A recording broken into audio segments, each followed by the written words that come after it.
টি-20 বিশ্বকাপে নিরাপত্তার শঙ্কা। বৈশ্বিক আসর চলাকালীন ওয়েস্ট ইন্ডিজে হামলার হুমকি পেয়েছে ক্যারিবীয় কর্তৃপক্ষ।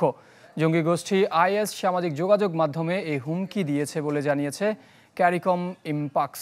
বিষয়টি আমলে নিয়ে সতর্ক ক্যারিবীয় ক্রিকেট বোর্ড। বিশ্বকাপ শুরু হতে এক মাসেরও কম সময় বাকি। মার্কিন মূল্যক আর ক্যারিবীয় দ্বীপপুঞ্জে বেজে উঠবে টি-20 দামামা। সময় যখন ঘনিয়ে তখন বৈশ্বিক আসরের নিরাপত্তা নিয়ে শঙ্কা। টি-20 বিশ্বকাপে জঙ্গি গোষ্ঠীর হামলার হুমকি, এমন তথ্য পেয়েছে ক্যারিবীয় দ্বীপপুঞ্জের আন্তঃসরকারি জোট ক্যারিকম ইম্পাক্স। জুনে যুক্তরাষ্ট্র ও ওয়েস্ট ইন্ডিজ যৌথভাবে বিশ্বকাপ আয়োজন করবে। টুর্নামেন্টের ফাইনাল, সেমিফাইনাল সহ বেশিরভাগ ম্যাচ অনুষ্ঠিত হবে ক্যারিবিয়ানদের মাঠে।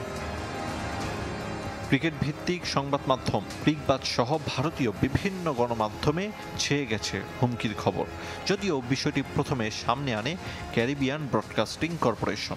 টেলিগ্রাম ও রকেট চ্যাট চ্যানেলের মাধ্যমে ওয়েস্ট ইন্ডিজে হামলার হুমকি দিয়ে পোস্টার প্রকাশ করেছে।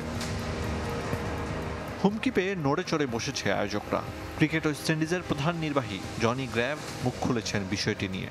আমরা আইসিসির সঙ্গে প্রতিনিয়ত যোগাযোগ রেখেছি। যে কয়েকটি মাঠে বিশ্বকাপ হবে সেখানে ও টিম হোটেলে যাতে নিশ্ছিদ্র নিরাপত্তা থাকে তা নিশ্চিত করা হবে। আমি সব দেশকে জানাতে চাই, ক্রিকেটার, সাপোর্ট স্টাফ ও দর্শকদের নিরাপত্তা আমাদের প্রধান লক্ষ্য।